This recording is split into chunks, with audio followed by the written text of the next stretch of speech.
दोस्तों कैसे आप लोग, उम्मीद कि आप लोग अच्छे होंगे। एक बार फिर से हमारे यूट्यूब चैनल टारगेट विद राजन पर स्वागत है। बहुत दिनों के बाद आपके सामने रूबरू हुए हैं दोस्तों। तो चलिए हम खासकर क्लास 1 to 5 के शिक्षक जो तैयारी कर रहे हैं क्लास 1 to 5 के लिए, उनके लिए ये खासकर वीडियो है। तो चलिए हम बात करेंगे। सबसे पहले हम लोग ईवीएस पोर्शन को हमने कंप्लीट कर लिया है। एमसी के फॉर्म में हमने 3 to 5 क्लास का मैंने कंप्लीट कर लिया है। आप हमारे चैनल पर देख ही रहे होंगे कि लगातार हम लोग कर रहे हैं ईवीएस को लेके। ईवीएस के बुक्स वगैरह को भी हमने डिस्कशन किया है आपके चैनल पर। तो इस तरीक़ा से हम देखें तो ईवीएस को लगभग हमने ऑलमोस्ट डन कर दिया है। इसके पहले वाला वीडियो जो है हमने जो अपलोड किया है क्लास 5 का था, एमसीक्यू फॉर्म में, उसको हमने कर लिया है। तो ईवीएस जो है आप जो है तैयार कर लेंगे एक तरीक़ा से यहाँ से, ठीक है। अब हम आगे चलते हैं। अब हम आते हैं एसएसटी पे, ठीक है, क्योंकि यहाँ से आपका 80 मार्क्स का यहाँ से प्रश्न जो है आपका यहीं से होगा। बाकी आपका जो है हम चलेंगे 40 मार्क्स का आपका लैंग्वेज वगैरह जो है, सॉरी लैंग्वेज में बोल रहा हूँ, मैथ और रीजनिंग से हम 40 मार्क्स को लेकर चलते हैं। 20 मार्क्स का आपका मैथ हो सकता है, 20-25 वही लगभग होगा और रीजनिंग उसमें होगा। तो लगभग 40 के रेशियो हम मान के चल रहे हैं। 40 और 80 नहीं, टोटल 120 मार्क्स का आपका एग्ज़ाम है। तो 80 मार्क्स और 40 मार्क्स ये सबको हमको इक्वल लेके चलना। ये नहीं कि मैथ और रीजनिंग को हम स्किप कर देंगे और 80 में हमको 50 आ गया तो हम जो है क्वालिफाइड हो जाएंगे, ऐसा नहीं होगा।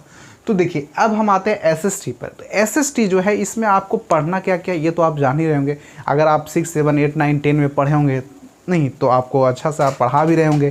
तो एसएसटी में आपको हिस्ट्री, ज्योग्राफी, पॉलिटी, इकोनॉमिक्स वगैरह सारा चीज़ पढ़ना होता है, ठीक है। हिस्ट्री में बात करें तो हिस्ट्री में नेशनल मूवमेंट के लिए एक जो है आपका सिलेबस में नेशनल मूवमेंट का एक अलग तरह से उसको जोड़ा गया है आपके सिलेबस में। लेकिन हिस्ट्री में हमको एक ही साथ उसको पढ़ लेना। आप एंशिएंट, मेडाइवल, मॉडर्न जब पढ़ेंगे ना तो मॉडर्न में आपको जो है जो आपका नेशनल मूवमेंट वगैरह है उस पर आपको ज़्यादा फोकस करना है, ठीक है। बाकी आपको एसएसटी में पॉलिटी भी पढ़ना है, ज्योग्राफी भी पढ़ना है, ठीक है। ज्योग्राफी में आपको इंडियन और वर्ल्ड दोनों पढ़ना है। इकोनॉमिक्स आप पढ़ सकते हैं। इकोनॉमिक्स को आप ज़्यादा नहीं लेकिन 2-4 प्रश्न आपको देखने को मिलेगा, तो इसलिए इकोनॉमिक्स को भी आप ज़्यादा समय नहीं देंगे। लेकिन ज्योग्राफी और पॉलिटी और हिस्ट्री यहाँ पे आपको समय ज़्यादा मांगेगा। अब हम बात करते हैं कि क्या सर ईवीएस के तरह ही हमने क्लास 6, 7, 8, 9, 10, 11, 12 का हम लोग क्या जो हमारा एससीईआरटी का जो बुक्स है तो क्या उसको चैप्टर वाइज पढ़ा जाए? नहीं दोस्तों, देखिए चैप्टर वाइज अगर आप एससीईआरटी पब्लिकेशन जो बिहार बोर्ड की पब्लिकेशन की बुक है, अगर आप 3 to 5 के लिए ईवीएस था, कम था इसलिए हम लोगों ने कर लिया। लेकिन 6, 7, 8, 9, 10, 11, 12 तक का अगर आप करेंगे तो बहुत समय लग जाएगा उसमें आपको। तो करना क्या है हमें, हम बताता हूँ मैं करना क्या है। देखिए एसएसटी में आप जनरली जो है जैसे आपका देख रहे हैं जनरल कंपटीशन में आपका जिस तरीक़ा से एग्ज़ाम में क्वेश्चन बनते हैं, एसएससी, रेलवे, बैंकिंग, हर जगह जो प्रश्न पूछे जाते हैं, जिस तरीक़ा से बीपीएससी में भी पूछा गया है, तो उसी तरीक़ा से आपको तैयारी करना है। मतलब कि आपको जो है यहाँ पे लूसेंट या क्राउन को लेके आप साथ चल सकते हैं, ठीक है। ये 2 बुक्स मैं आपको बता रहा हूँ, लूसेंट या क्राउन। आप एसएसटी के लिए यहाँ पे आप एक बेसिक बुक जो है आपको मान के चले, या तो आप एनसीईआरटी को ही पूरा कर ले, नोट्स बना ले तो बहुत अच्छी बात है, नहीं तो बीटीबीसी का जो बुक है उसको बना लें आप। लेकिन उतना संभव नहीं है दोस्तों, क्योंकि समय नहीं है, बहुत ज़्यादा सब्जेक्ट है। तो इसीलिए मैं कह रहा हूँ कि आप जो है लूसेंट या क्राउन को आप जो है दोनों में से किसी एक को आप जो है फॉलो करें, बस एक को ही। वहीं से आप हिस्ट्री पूरा पढ़ जाएं, वहीं से आप ज्योग्राफी पूरा पढ़ जाएं, वहीं से आप साइंस पूरा कर जाएं, नहीं वहीं से पॉलिटी आप कर जाएं, इकोनॉमिक्स कर जाएं। बस मैं यही चाहता हूं।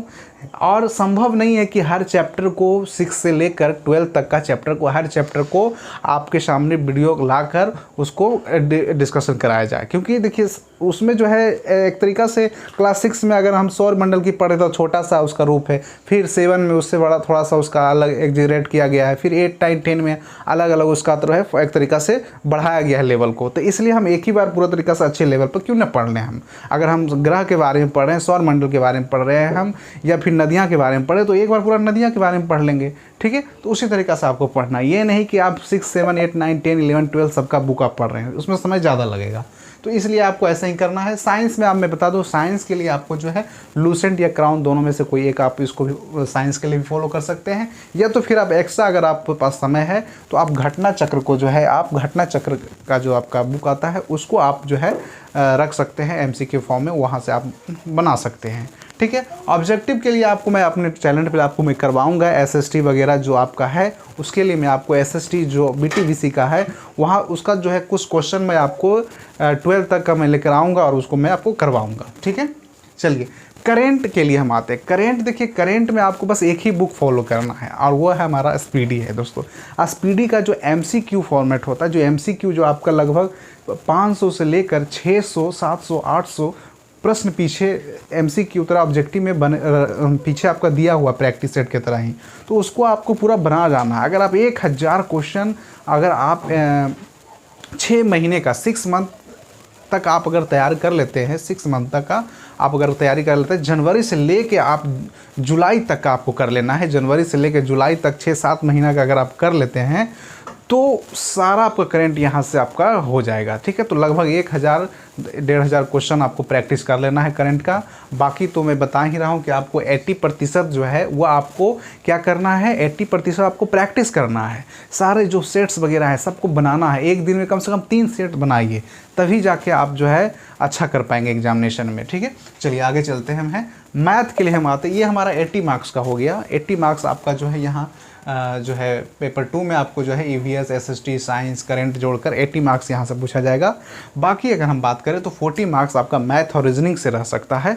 ये मैं अभी संभावनाएं बता रहा हूँ, लेकिन हो सकता है इसी तरह का रहे, वो देखा जाएगा जब ओरिजिनल आपका एग्जाम होगा तब पता चलेगा। लेकिन आप ऐसे ही रेशियो मान के चलें कि आपको 40 मार्क्स जो है आपका रीजनिंग और इंग्लिश से रीजनिंग और मैथ से रह सकता है। चलिए अब आते हैं पार्ट 1 में लैंग्वेज को लेके। तो लैंग्वेज में आप लोग जो है तैयारी नहीं करेंगे, सब लोग इधर ही घुसे हुए हैं। 80 मार्क्स में ही सब 120 मार्क्स में ही सब लोग कर रहे हैं तैयारी, नहीं क्योंकि इसमें नेगेटिव मार्किंग है, इसी में ज़्यादा आपको टाइम देना है। लेकिन आप पार्ट 1 जो हमारा लैंग्वेज पेपर है वह सबके लिए कॉमन है और उसमें जो है आप लोग ध्यान नहीं दे होंगे। तो मैं देखिए, मैं लैंग्वेज पेपर को जो है एक तरीक़ा से आप अवॉइड नहीं कर सकते हैं, क्योंकि यहाँ फेल हो गए तो फिर आपका पार्ट 2 धरा का धरा रह जाएगा। इसलिए लैंग्वेज को लेके आप इसके इस वीडियो के बाद आपको जस्ट ही दिखेगा लैंग्वेज का मैंने प्रैक्टिस सेट आपके चैनल पर मैं डालूंगा दोस्तों। ठीक है, हिंदी को खासकर हिंदी और इंग्लिश साथ में 25 जो है आपका हिंदी इंग्लिश रहेगा और 75 आपका हिंदी रहेगा।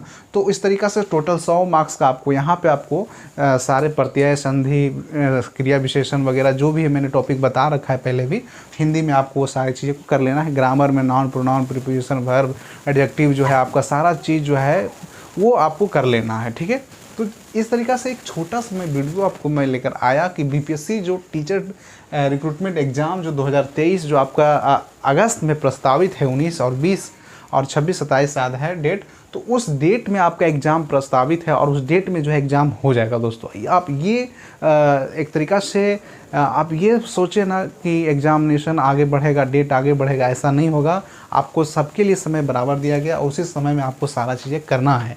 तो इसलिए करना बहुत है, तो करना भी है स्मार्टली तरीके से आप करिए ना। आप अगर बुक बाय बुक पढ़ेंगे तो बहुत समय लग जाएगा। इसलिए जिस तरीक़ा से आपने दरोगा का तैयारी किया, बीपीएससी का आप तैयारी कर रखे होंगे या पहले भी, उसी तरीक़ा का आपको जो है यहाँ पे पढ़ लेना है। ठीक है, एक तरीक़ा से, क्योंकि आपका एग्ज़ाम एमसीक्यू फॉर्म में होगा, ऑब्जेक्टिव क्वेश्चन वहाँ होंगे, ये नहीं कि आपका सब्जेक्टिव हो रहा है।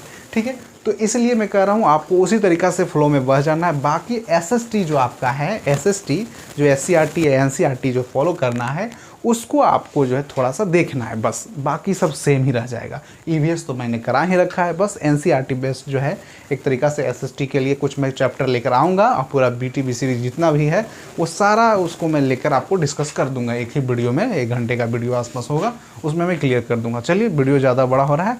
थैंक यू हमसे जुड़ने के लिए, और आप नए हमारे चैनल पर तो लाइक शेयर सब्सक्राइब करके जाएँ दोस्तों। जय हिंद। अगर आपको कुछ डाउट रह गया हो तो कमेंट बॉक्स में ज़रूर लिखें। Thank you.